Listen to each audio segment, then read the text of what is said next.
So here we are on HRS, and we're going to ask everyday people about the conflict between Palestine and Israel and see how the everyday person thinks about the Middle East issues. We don't want to act academics about this, or politicians, or experienced journalists. We want to see about how the everyday person thinks about these issues. And then we'll flip this out. Okay, so about the issues between Palestine and Israel. Yes. What is, real quick, I want your best answer, the best solution from it, and then your best solution from it. Solution? Solution. One at a time. I mean, your best solution, and then your best solution. There is no solution until both parties agree that both parties are wrong. Okay. Are you done? I'm done. I don't even know. Are you done? Not done. My best solution would be that I believe the Palestinians don't actually have the right to the land. I believe that even if they had a right, the UN resolutions were made when they were 47 years ago. So it is what it is. You're throwing rocks at people, doing whatever. If you want to make a plan so we can both have Palestine as a thing, but I think Jerusalem is the capital of Israel. I don't think it's I don't think that's in debate. It was before the Palestinians had control of the land. So I don't think that there's any debate there. The Palestinians don't have the right to the land.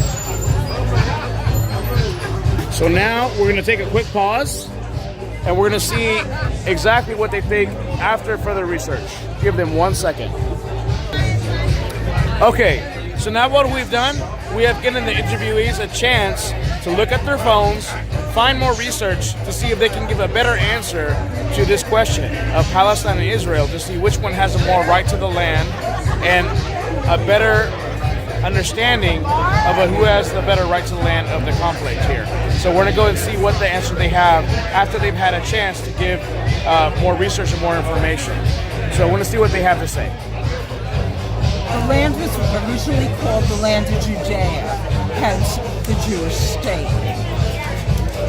It's the only democratic state in the Middle East that allows freedom for all people regardless of their religious or cultural background. And hence, Palestinians are proud to be Israelis if they accept the fact that they are free people in the land of Israel. So if they can coexist with Israelis and Palestinians in a one-nation union, we would have peace in the Middle East between Israel and all other nations. Okay, so what I see here, I see that as a good answer, and even though these both sides may agree, what we're looking for is a better answer. Can you give a better answer? Well, right now I see that the Israelis are perfectly fine in letting Palestinians live in peace with them, but the Palestinians aren't at all at ease with letting the Israelis live. In fact, they've said what they want is to completely eradicate Israel. One side, it seems like if one side is perfectly willing to have peace, but the other side is not, then as Solomon would have said, the person that said, "Okay, fine, cut the baby in half," was the one that didn't care about the baby. Right now, the Israelis are willing to share the land. The Palestinians aren't. So I think that the people that actually have the right to the land would be the Israelis. Okay, one cool question. So we asked you the question at first about the the Jewish-Palestinian conflict, right? Yes. And then y'all had the opportunity to look up more information about it. Yes. So y'all can maybe possibly understand it more or get a better, different view of it. So maybe most Americans don't have a good understanding of it. Would y'all think that the people of Palestine the everyday person and the everyday person of Israel, would y'all think that they may not have a complete understanding the way we do? No, I don't think Americans have a complete understanding because in an American view, it's like give the little dog the bigger piece. But it's like saying, okay, let's give Texas back to Mexico. Mm-hmm. That would never happen.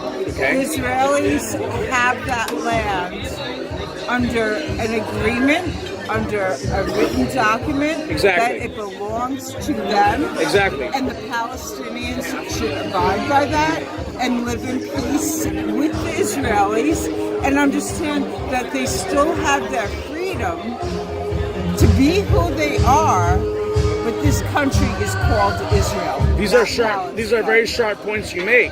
So because of these sharp points, what I'm saying is, do you think those people of those lands, do you think they are aware of that? The everyday person of those lands, do you think they don't think? I think because most people view the Palestinians as the oppressed when they're given their freedom by the Israelis and are saying, hey, here is your freedom.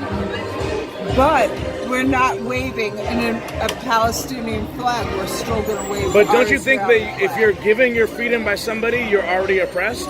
No, you're free to be who you are. Your freedom is right. You can be whoever you want. But this is still our country. Same way here in America, you're free to be whoever you are. You can wave whatever flag you want, but it's still America. So I agree with that. So I'm thinking you're talking about a matter of sovereignty. So It's a matter of all sovereignty. Logistics. Yeah, and sovereignty. And linguistics. Yeah.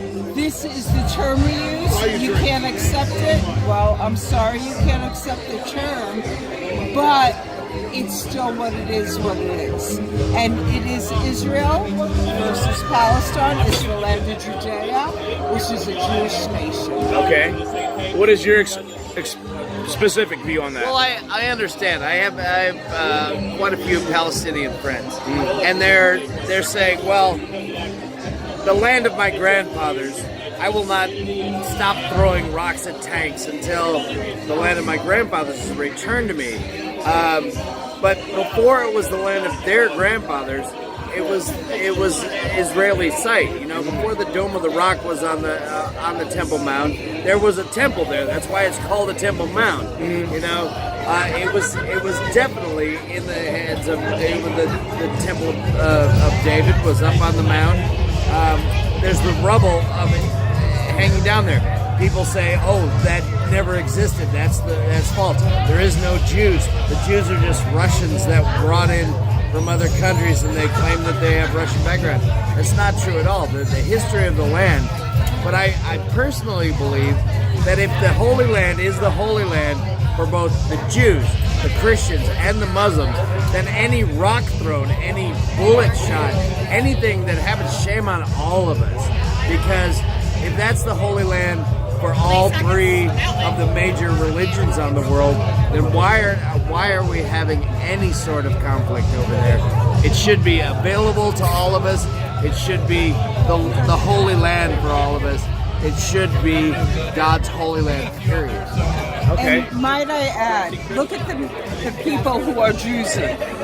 Those are the people who are part Muslim, part Christian, part Jew.